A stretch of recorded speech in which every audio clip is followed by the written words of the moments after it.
Hey guys, Mike here. I really don't know why I'm even recording right now. God just told me to start recording. He would speak through me.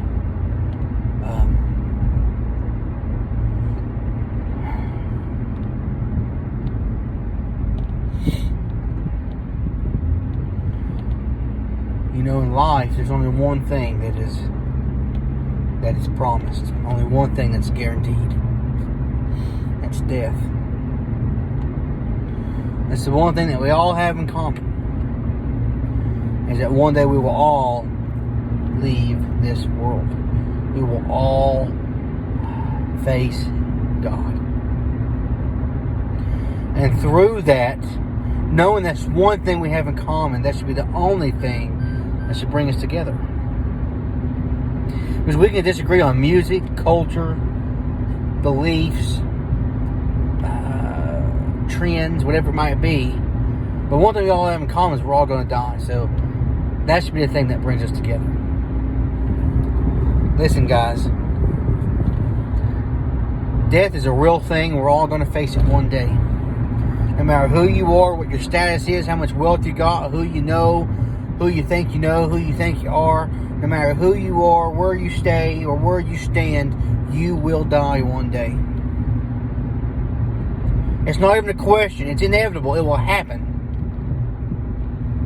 But the question becomes, where do you go when you die?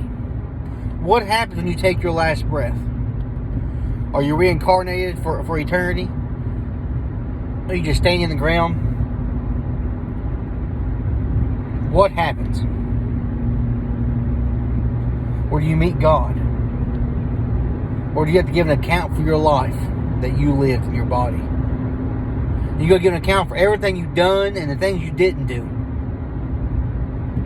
Because if I'm just going to die and just go under the ground, then what's the purpose of life?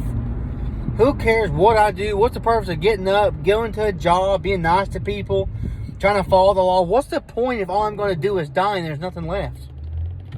Why even try to be a good person? What is good? If there's no God, there's no good. So what's the point of even trying or even being? There is none. What's the purpose of getting up in the morning? There is none. How can we have a moral obligation and state that there's laws and state there's good and bad? By what? By what circumstance? By what measuring stick are you determining what's good and bad? By what? Because if we're nothing more than just stardust, if that's all we are, who cares if someone goes and kills somebody? Who cares if someone gets raped? Who cares? If we're just stardust, who cares? But we know that we're not just stardust. We know that we have morals. We know that we have value and identity. We know these things. We know right from wrong. You didn't have to learn right from wrong. You knew right and wrong from the very beginning because it was written on your heart. I didn't have to learn how to get mad. I didn't have to learn how to get angry. I didn't have to learn how to lie. I didn't have to learn to do these things. I didn't have to learn it wasn't okay to kill somebody. I didn't have to learn these things. It's things I knew. It's written on your heart. It tells us that in Romans 1. Guys, what are you doing with your life? And I'm telling you right now, you are not going to be reincarnated. You are not going to stay in the ground. There will be a day, and in that day, you will give an account for your life lived. You will give an account to the Almighty God who created the heavens and the earth and was here from the beginning of time. You will be judged, and you will be held accountable for everything you did and didn't do. And either one or two things is going to be said to you in that day. In that day, only two things will be said. Good job, my good and faithful servant, or depart from me. I never knew you.